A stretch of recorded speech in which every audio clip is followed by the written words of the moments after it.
Hello everyone, I am Purva and welcome back to my channel. तो guys आज की इस वीडियो में मैं आप लोग के संग गाजर के हलवे की रेसिपी शेयर करने वाली हूँ। तो मेरे मुंह में तो गाजर का हलवे का नाम सुन के ही पानी आ गया। आई एम श्योर आप लोगों को भी गाजर का हलवा बहुत पसंद होगा। तो आज मैं आप लोगों को अपने तरीके से गाजर के हलवे की रेसिपी बताने वाली हूँ, जो बहुत ही आसान है और बहुत जल्दी बन के तैयार हो जाती है।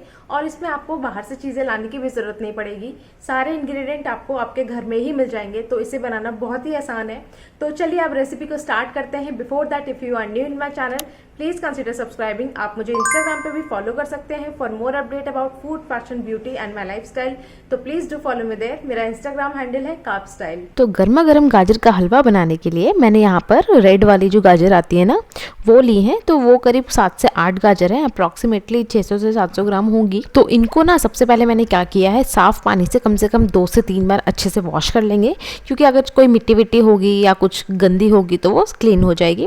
उसके बाद मैंने उसके जो ऊपर का छिलका होता है ना, वो उतार लिया है, मतलब मैंने गाजरों को पील कर लिया है। और अब हम इनको ग्रेट करेंगे, बट ध्यान रखिएगा हमें यहाँ पर बहुत बारीक ग्रेट नहीं करना है, हमें एकदम मीडियम साइज का ग्रेट करना है। आई नो कि गाजर को ग्रेट करने में ना बहुत टाइम लगता है एंड बहुत मेहनत भी लगती है, बट सीरियसली जब एक बार ये हलवा बनके तैयार होता है ना, तो ख़त्म होने में ना बिल्कुल भी टाइम नहीं लगता।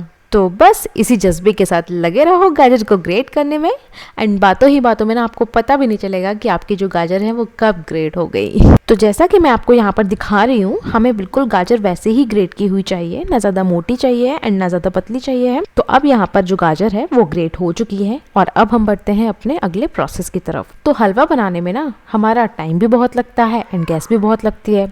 तो उन दोनों ही चीज़ों को थोड़ा सा कम करने के लिए मैंने यहाँ पर ना एक थोड़ा सा ना ट्विस्ट दिया है।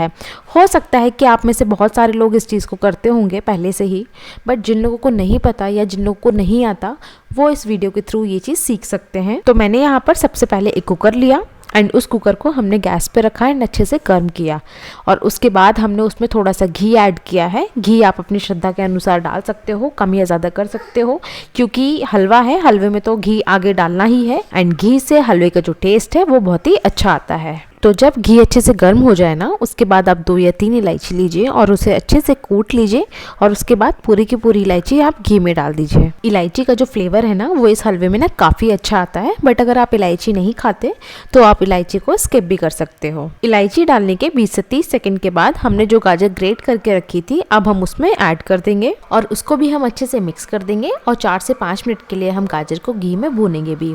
अच्छा, घी में थोड़ी देर भूनने के बाद गाजर में ना हम थोड़ा सा ना 1 पिंच के करीब सॉल्ट ऐड कर देंगे, जिससे ना जो गाजर के हलवे का टेस्ट है ना वो एकदम बैलेंस हो जाता है। एक्चुअली क्या होता है, अगर हम सिर्फ शुगर डालते हैं ना, तो वो एकदम मीठा मीठा सा लगता है, और मतलब जो उसका टेस्ट है ना वो उभर के नहीं आता है। तो नमक डालने से क्या होता है, जो उसका टेस्ट है वो थोड़ा सा इन्हांस हो जाता है। बट अगर आप इसको व्रत में खाने वाले हो ना, तो आप वो नमक को ना स्किप कर सकते हो। अदरवाइज़ अगर आप नॉर्मली खाने वाले हो तो आप थोड़ा सा नमक डाल सकते हो। नमक को गाजर में अच्छे से मिक्स करने के बाद अब हम इसमें थोड़ा सा दूध डालेंगे, जिससे कुकर में थोड़ी सी स्टीम बन सके। तो मैं यहाँ पर ना ½ कप मिल्क का यूज़ कर रही हूँ, आप चाहो तो थोड़ा और बढ़ा भी सकते हो, बट ½ कप मिल्क जो है ना वो सफिशियंट है। और अब हम प्रेशर कुकर को बंद कर देंगे और 1 सीटी आने तक का इंतज़ार करेंगे। और जब कुकर में 1 सीटी आ जाए ना, तो उसके बाद हम गैस का फ्लेम कर देंगे ऑफ एंड कुकर के ठंडा होने का इंतज़ार करेंगे। और अब हम एक दूसरा पैन लेंगे, आप कढ़ाई भी ले सकते हो, बस पैन इतना बड़ा हो कि आपकी जो गाजर हैं वो उसमें पूरी अच्छी तरीके से आ जाएं। और उस पैन में हम लगभग 1 लीटर के करीब दूध डालेंगे और उसे हम अच्छे से गर्म करेंगे। तो जब ये दूध यहाँ पे अच्छे से उबलने लगे ना, तो उसके बाद हम गैस का फ्लेम कर देंगे मीडियम, और फिर उसके बाद हमने जो गाजर बॉईल करके रखी थी ना पहले से, उसको हम इस दूध में ऐड कर देंगे। तो ऐसा करने से क्या हुआ ना कि हमारा जो टाइम है ना वो भी बच गया, क्योंकि जो गाजर है वो कुकर में 50% तक तो पक चुकी है। बस इसके बाद हमें गाजर को दूध के संग पकाना है थोड़ा सा और, जिससे गाजर और दूध का जो फ्लेवर है ना वो एक दूसरे के संग अच्छे से मिक्स हो जाए। तो अब बस हमें यहाँ पर थोड़ी सी मेहनत और करनी है।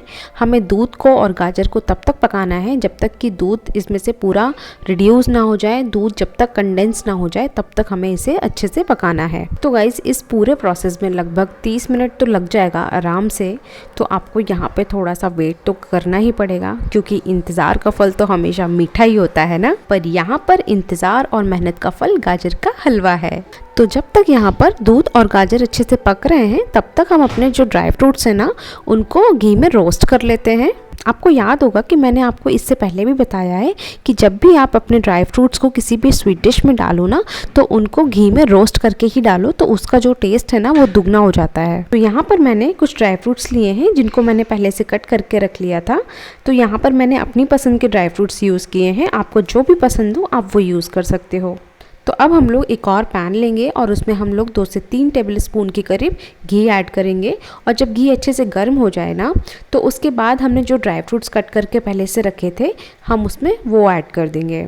पर ध्यान रखिएगा कि अगर आप ड्राई फ्रूट्स में किशमिश भी डाल रहे हो ना, तो किशमिश को आप बाद में डालिएगा घी में, क्योंकि अगर आप घी में किशमिश को पहले डाल देंगे तो किशमिश फूल जाएगी घी में जाते ही साथ, और उसका जो टेस्ट है वो एकदम ख़राब हो जाएगा और हलवे में भी किशमिश का बिल्कुल भी टेस्ट नहीं आएगा। तो अब हम इन ड्राई फ्रूट्स को ना अच्छे से रोस्ट करेंगे करीबन 1 से 2 मिनट के लिए, लेकिन ध्यान रहे हमें इनको मीडियम फ्लेम पर ही रोस्ट करना है। अगर आप हाई फ्लेम पे इनको रोस्ट कर दोगे तो ये जल जाएंगे और इनका टेस्ट एकदम ख़राब हो जाएगा। तो अब 1-2 मिनट हो चुके हैं और ड्राई फ्रूट्स अच्छे से रोस्ट हो चुके हैं। अब हम अपनी गैस का फ्लेम कर देंगे ऑफ, और इसी टाइम पे अब हम घी में किशमिश डाल देंगे, जिससे किशमिश भी थोड़ी सी रोस्ट हो जाए, और इसको एज इट इज़ उठा के साइड में रख देंगे, क्योंकि हमें घी हलवे में तो डालना ही है, तो हम ये वाला घी भी यूज़ कर लेंगे और ये वाला घी भी एज इट इज़ उसमें डाल देंगे। तो अब हम अपने पुराने वाले प्रोसेस में बढ़ते हैं।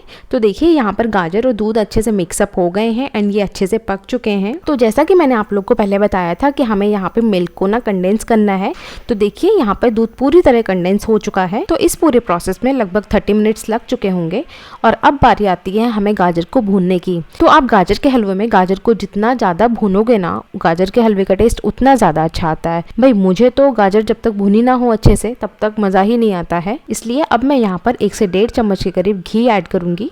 मैं यहाँ घर का बनाया हुआ घी यूज़ कर रही हूँ, आप चाहो तो मार्केट वाले घी का भी यूज़ कर सकते हो। और अब हम घी के संग गाजर को ना बहुत अच्छे से भूनेंगे। तो यहाँ पर हमें करीबन गाजर को ना 15 से 20 मिनट के लिए और भूनना है, बट ध्यान रहे यहाँ पे आपकी जो फ्लेम है वो मीडियम ही होनी चाहिए। आप हाई फ्लेम में गाजर को बिल्कुल भी मत भूनिएगा। और साथ ही साथ ना ये जो गाजर साइड में लग रही है ना, आप इसको भी स्क्रैप आउट करते चलिएगा। और साथ ही साथ आप लोग को ये भी ध्यान रखना है कि आपको गाजर के हलवे को ना बीच बीच में चलाते रहना है, अदरवाइज़ वो नीचे लग सकता है और जल सकता है।